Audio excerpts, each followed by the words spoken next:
Hello दोस्तों, स्वागत है हमारे YouTube channel education with Anil sir में।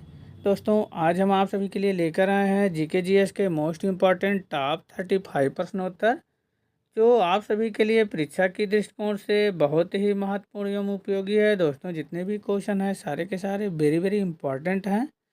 और दोस्तों, यदि आप किसी परीक्षा की तैयारी कर रहे हैं तो आप सभी के लिए बहुत ही उपयोगी साबित होगा। तो दोस्तों, वीडियो के अंत तक बने रहें और आइए वीडियो को शुरू करते हैं। और सबसे पहला सवाल है, त्रिपिटक किसका धर्म ग्रंथ है?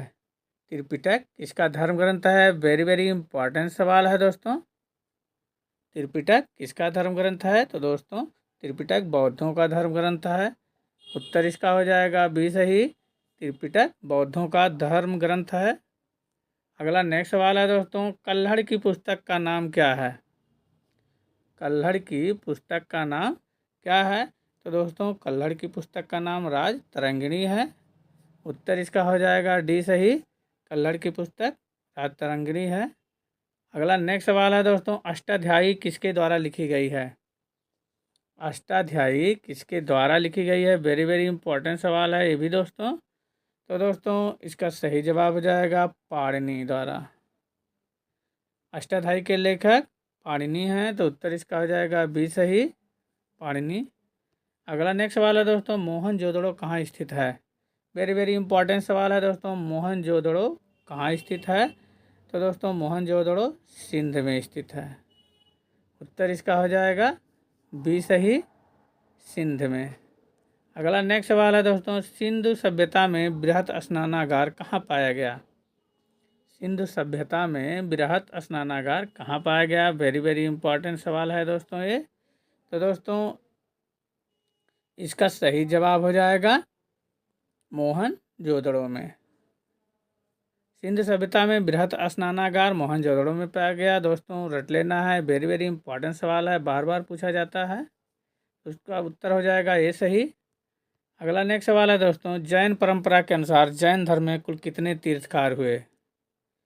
जैन परंपरा के अनुसार जैन धर्म में कुल कितने तीर्थकार हुए? वेरी वेरी इंपॉर्टेंट सवाल ये भी है। तो दोस्तों, जैन परंपरा के अनुसार जैन धर्म में कुल 24 तीर्थकार हुए। तो उत्तर इसका हो जाएगा सी सही, 24 तीर्थकार। अगला नेक्स्ट सवाल है दोस्तों, गुप्त वंश का संस्थापक कौन था? गुप्त वंश का संस्थापक कौन था? तो दोस्तों, गुप्त वंश का संस्थापक श्री गुप्त था। उत्तर इसका हो जाएगा सी सही, गुप्त वंश का संस्थापक श्री गुप्त।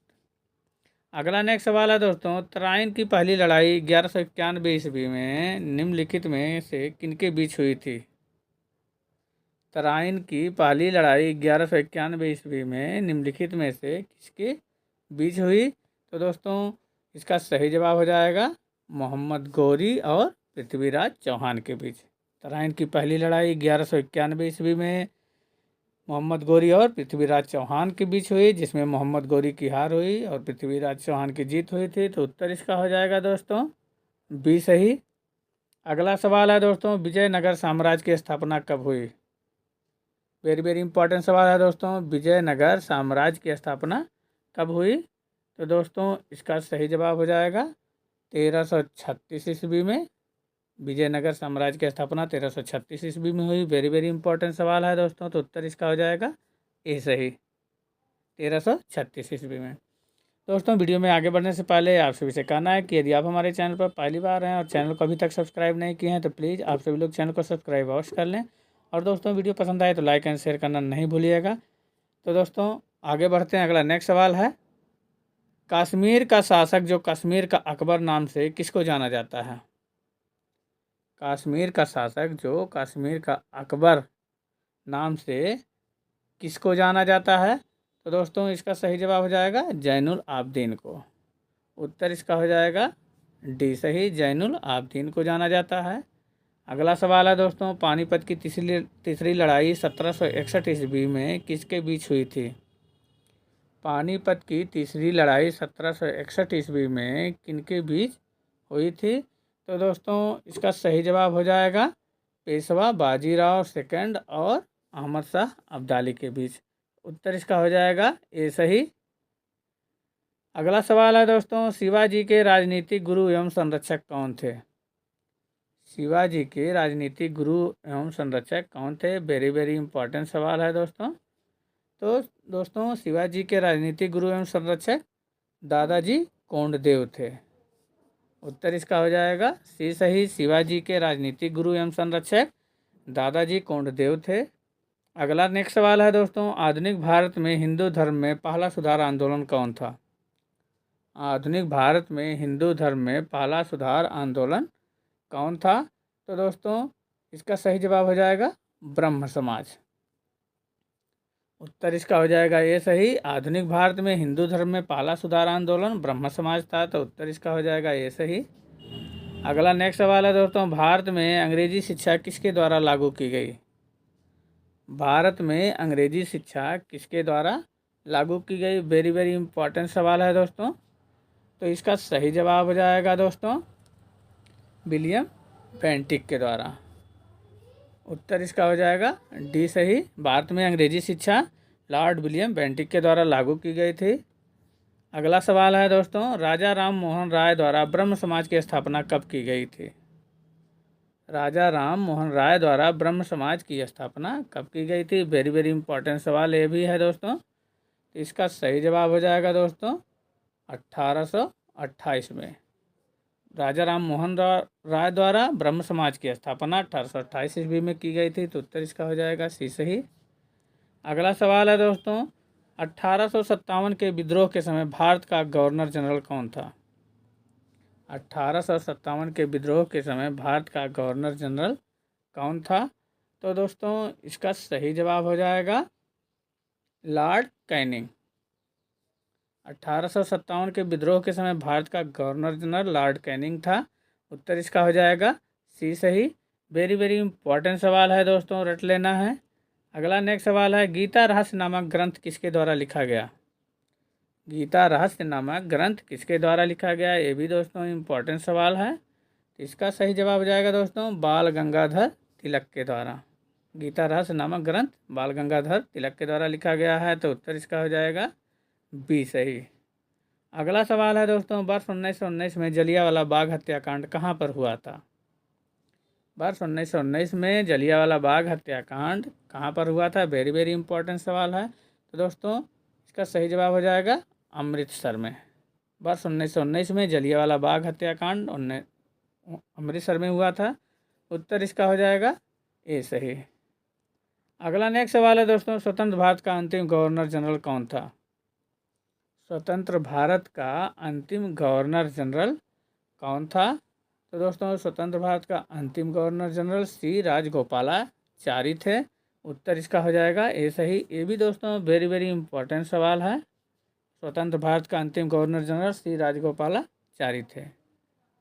अगला सवाल है दोस्तों, भारतीय राष्ट्रीय आंदोलन के 1885 से 1905 की अवधि को क्या कहा जाता है?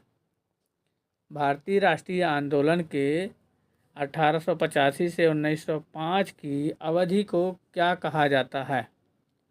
तो इसका सही जवाब हो जाएगा दोस्तों उदारवादी चरण। उत्तर इसका हो जाएगा ए सही। भारतीय राष्ट्रीय आंदोलन के 1885 से 1905 की अवधि को उदारवादी चरण कहा जाता है। रट लेना है दोस्तों, वेरी वेरी इंपॉर्टेंट सवाल है। तो उत्तर इसका हो जाएगा ए सही। अगला सवाल है दोस्तों, भारतीय राष्ट्रीय कांग्रेस की पहली बैठक किस शहर में हुई थी? भारतीय राष्ट्रीय कांग्रेस की पहली बैठक किस शहर में हुई थी? तो इसका सही जवाब हो जाएगा दोस्तों बम्बई में। उत्तर इसका हो जाएगा बी सही। भारतीय राष्ट्रीय कांग्रेस की पहली बैठक बम्बई में हुई थी। अगला सवाल है दोस्तों, निम्नलिखित कांग्रेसी नेताओं में से किसको भारत का महान वृद्ध व्यक्ति कहा जाता है? निम्नलिखित कांग्रेसी नेताओं में से किसको भारत का महान वृद्ध व्यक्ति कहा जाता है? तो दोस्तों इसका सही जवाब हो जाएगा दादा भाई नौरोजी को। दादा भाई नौरोजी को भारत का महान वृद्ध व्यक्ति कहा जाता है दोस्तों कांग्रेसी नेताओं में से। तो उत्तर इसका हो जाएगा सी सही। अगला सवाल है दोस्तों, किस गवर्नर जनरल के कार्यकाल के दौरान भारतीय राष्ट्रीय कांग्रेस बनी थी? किस गवर्नर जनरल के कार्यकाल के दौरान भारतीय राष्ट्रीय कांग्रेस बनी थी? वेरी वेरी इंपॉर्टेंट सवाल है ये भी है दोस्तों। तो इसका सही जवाब हो जाएगा दोस्तों लॉर्ड डफरिन के समय में। लॉर्ड डफरिन के समय में भारतीय राष्ट्रीय कांग्रेस बनी थी? तो उत्तर इसका हो जाएगा सी सही। अगला नेक्स्ट सवाल है दोस्तों, a nation in the making नामक पुस्तक किसने लिखी? A nation in the making नामक पुस्तक किसने लिखी? तो दोस्तों a nation in the making नामक पुस्तक सुरेंद्रनाथ बनर्जी द्वारा लिखा गया है। उत्तर इसका हो जाएगा सी सही।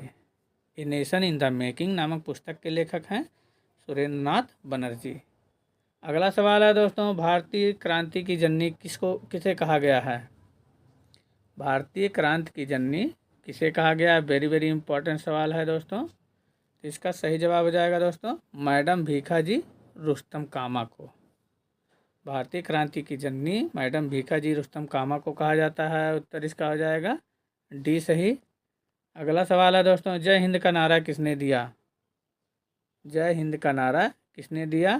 तो दोस्तों जय हिंद का नारा सुभाष चंद्र बोस ने दिया था। उत्तर इसका हो जाएगा ए सही। जय हिंद का नारा सुभाष चंद्र बोस ने दिया था।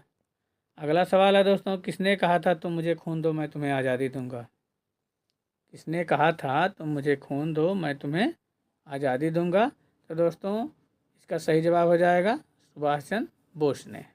सुभाष चंद्र बोस ने कहा था दोस्तों कि तुम मुझे खून दो मैं तुम्हें आज़ादी दूंगा। तो उत्तर इसका हो जाएगा ये सही, रट लेना है दोस्तों एकदम। अगला सवाल है दोस्तों, देश बंधु की उपाधि संबंधित है? देश बंधु की उपाधि संबंधित है? A B R Ambedkar, B Chittaranjan Das, C Bipin Chandrapal और डी रविन्द्रनाथ टैगोर। तो दोस्तों इसका सही जवाब हो जाएगा चित्तरंजन दास। देशबंधु की उपाधि से संबंधित हैं चित्तरंजन दास। तो उत्तर इसका हो जाएगा बी सही। अगला सवाल है दोस्तों, स्वतंत्र भारत के प्रथम महाराज्यपाल गवर्नर जनरल कौन थे? स्वतंत्र भारत के प्रथम महाराज्यपाल गवर्नर जनरल कौन थे? तो इसका सही जवाब हो जाएगा दोस्तों लॉर्ड माउंटबेटन।